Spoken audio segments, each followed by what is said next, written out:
Hello, everyone, and welcome to the fourth edition of the Legends of Simpson lecture series. I'm so glad that you're able to join us today, as we have a wonderful guest and Dr. Alan Magruder as he presents The Joy of. It's my pleasure to introduce a true legend of Simpson, Dr. Alan Magruder. Hi, everyone. This is a new media for me. I'll try to do the best I can, but this is kind of different. First of all, when I was asked what I wanted to talk about, I thought, well, what am I known for? Well, as all of you know, I taught, or most of you know, I taught a number of January and May term classes. I think it was 21 of them were titled Human Sexuality. And it was a pretty popular class and I enjoyed teaching it a lot. So when you saw the joy of, you might have thought, gee, surely he's not going to do that. And you're right. The joy of sex would have been a topic, but I think it would have been about a 30-second topic. Certainly not something we needed to dwell on. So instead, the talk will be about the joy of retirement. I'm retired. I've been retired longer than I taught at Simpson. Taught at Simpson for 25 years. I've been retired for 26 years. Why did I choose to retire, and how does one choose to retire? That's a difficult question. Did I enjoy retirement? You bet. No question about that. I've enjoyed every bit of it. How do people struggle with getting to retire? First of all, I think somewhere along the line, it was probably the government decided that we get our retirement funds when we turn 65. Well, what's magic about 65? Why couldn't it have been 75? Why couldn't it have been 55? Good question. So how did I prepare for this? Well, I didn't really prepare for it purposely. I ended up with the retirement idea, I think, going way back to when I was a teenager. I remember my father struggled with retirement and when to retire. There are a number of issues in that. A lot of it has to do with our experiences. John Dewey, a philosopher, had a philosophy of, by, for experience. We come to each and every new situations or experiences as a bundle of our past experiences. We can only understand this current experience in terms of those past experiences.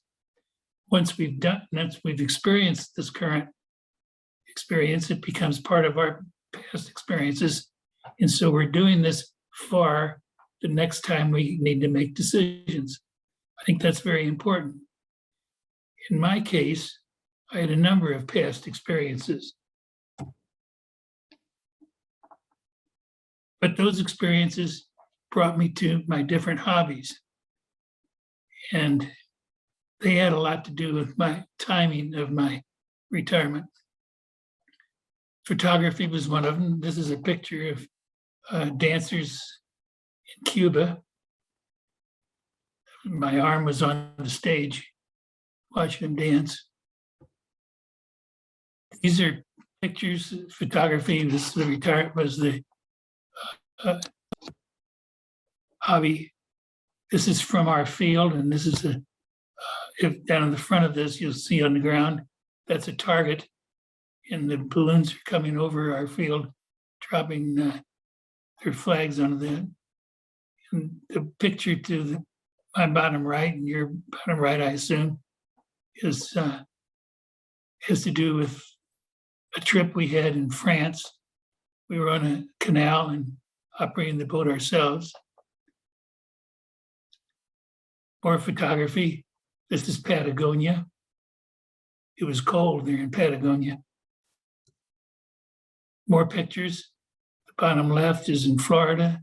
The bottom right is or top right, I mean, is the picture of a young girl in school, Indian girl.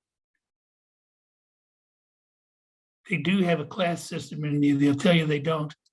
But inside this school was this beautiful young girl. And outside the school were some children that belonged to the people who served the meals and so forth to the children in the school.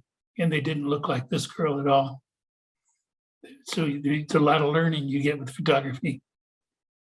This is a picture of Helene, my wife, Alan behind, and the guy driving the elephant in India. The bottom right are pictures from Tanzania. These are Tanzania women. So traveling obviously was another one of our hobbies.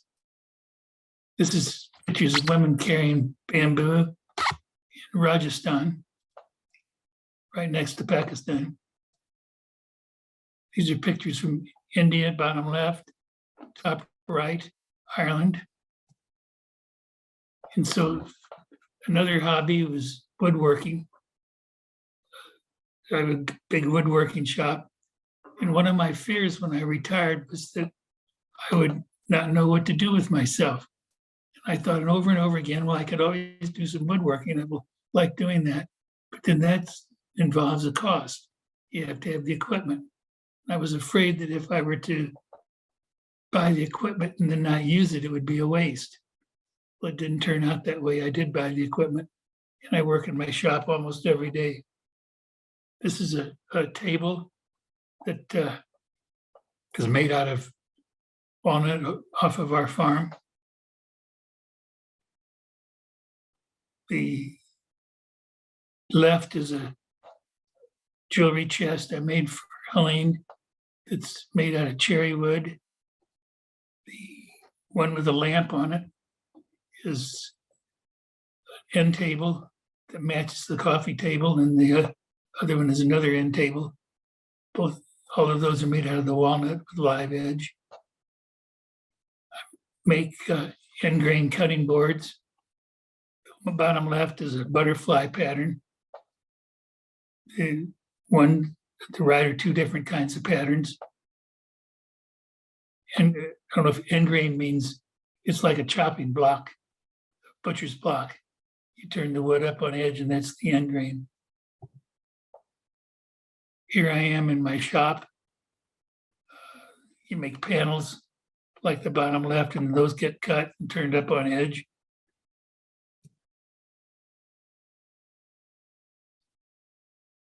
This is a bandsaw.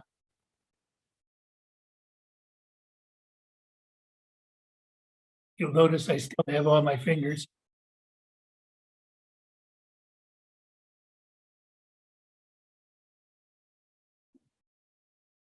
Winemaking is another hobby. This was developed when I was still teaching at Simpson. A friend of mine at the college had a husband who made wine, and we were at dinner one night, and this is another experience. We were at dinner one night, and he said he made wine. I said, that sounds like fun. Next time you get ready to do that, could I do it with you? He said, sure. We made what amounted for me 25 bottles of wine. If you'll see behind me there, that's in my wine room. To my right, there's a big number of bottles sticking out. That's double deep. Behind me, they're not double deep. Currently, I have over 200 bottles of wine in my cellar, all of which I made. Good hobby. What do you do with it? You give a good deal of it away and you manage to drink just a little bit of it. This is my label. That's a character of me, except it has hair and I don't. Another hobby is not just a hobby. We live on a farm, and this is during combining the beans in the 80-acre field across the way. Again, these hobbies keep you busy. And if you don't have anything to do and you retire, you're in trouble. And I think that's one of the things that scares people about retirement. Another hobby is bonsai. My wife became a bonsai artist, really. She had one tree that she showed nationally and has won nationally 3 times. But in all of the bonsai, you have a tree, a pot, and some sort of a show table that they sit on. That again is back to my woodworking and combining that hobby along with the bonsai. I make these show tables.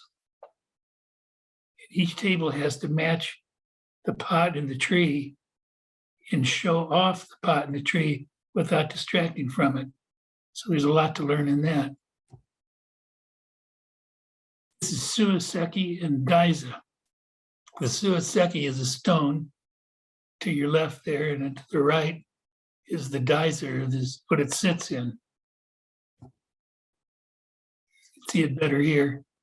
The stone, and it fits into this Geyser that you have to carve out. That it took me at least a week to do that one. Other hobbies, we have a backyard Japanese water garden. You can't see the water in it because of the wintertime here, but this is our backyard. This is the Japanese water garden with our grandchildren and Elaine, and they're walking across the path of the water garden.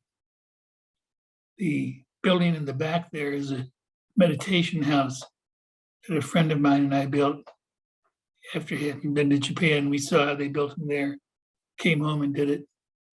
So again, experiences of building, experience of traveling, experience of enjoying what you're doing when you travel, recording it, so forth.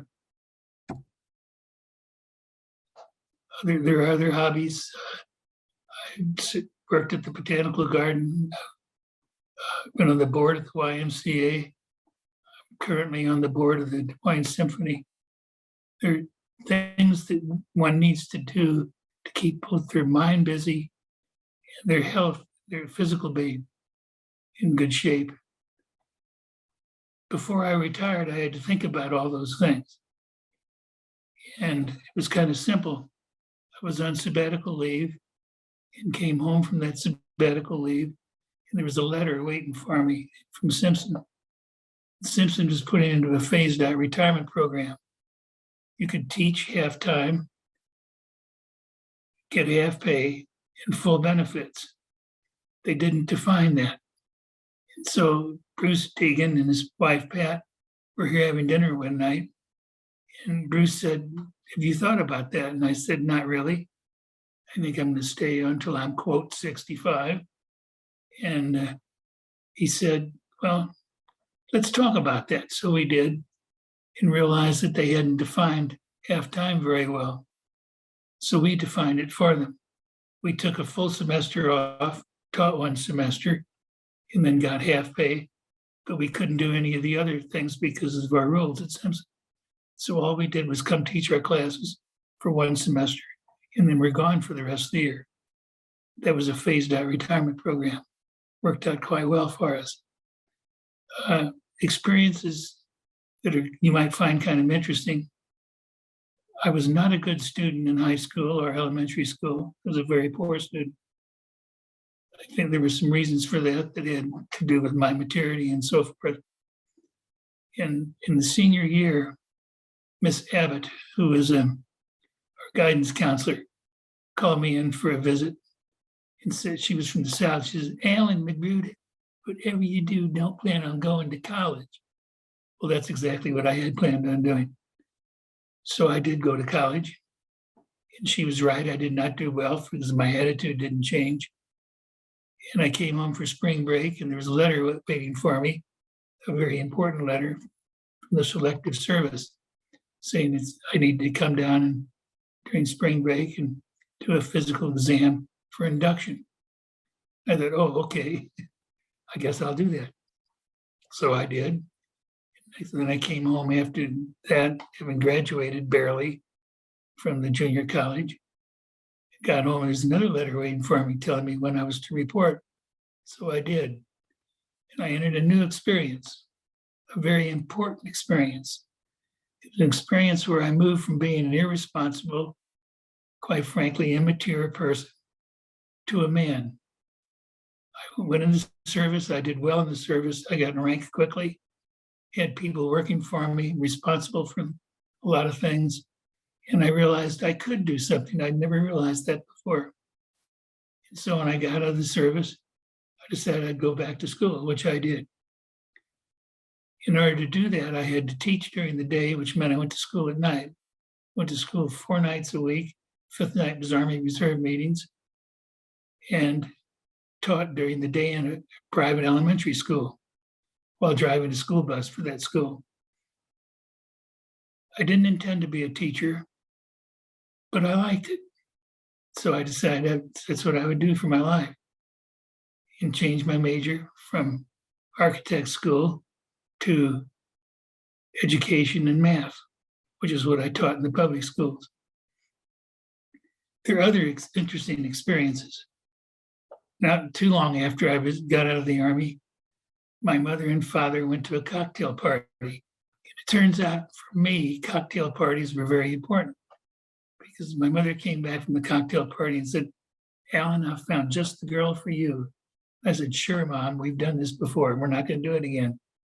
She kept insisting. My mother could be very insistent. And finally, I thought I'd get her off my back. She said, "Mom, if you want me to take her out, you call her and ask her." Well, she did. And of course, she said no. And my mother came back and said, I called her and she said no. And I can be pretty arrogant. And I said, no, nobody tells me no. So I'll call her. Well, I did. What we didn't know is there was another guy in the picture. And she was with him at the time having an argument when I called. So she said, yes, she'd go out with me. So we went out and we ended up, I was a jazz musician too at the same time. We went out and we went to a movie and then went into the nightclub to, have a nightcap and then go home. Stepped in and walked in the door, and the guy I used to play jazz with, "Here comes Alan Magruder, give him a big hand." So next thing I know, I'm sitting up there playing jazz and leaving this brand new date sitting at a table all by herself. I thought, well, this is going to be the end of that. But it wasn't the end of that. 3 months later, we got engaged. Fortunately, he was the most important person of my life, still is. We've been married 62 years. And so I think it's probably going to work. Another experience cocktail party. I was finishing my doctorate at St. Louis U, and we went to a cocktail party, and Ralph John, who was the president of Simpson College at the time, and the Madrigal Singers were there, and they sang, so forth. I thought they were very good, and they were. And we talked. I thought that was very nice. A week or so later, I got a telephone call from Simpson College asking if I wanted to come to interview from St. Louis to Iowa. And I said, yes, we did. We came in March, and it's March now, and the weather was very similar to this, except there was still snow on the ground. And I got offered a job at Simpson College. Well, that was 1970. We came to Simpson College, and we're still here. Sure glad, good for cocktail parties.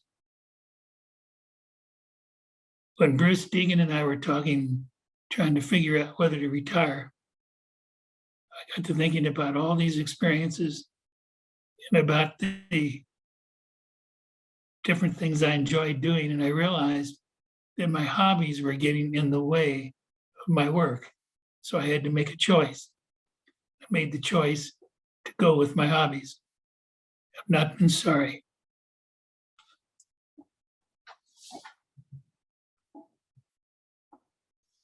Hobbies won.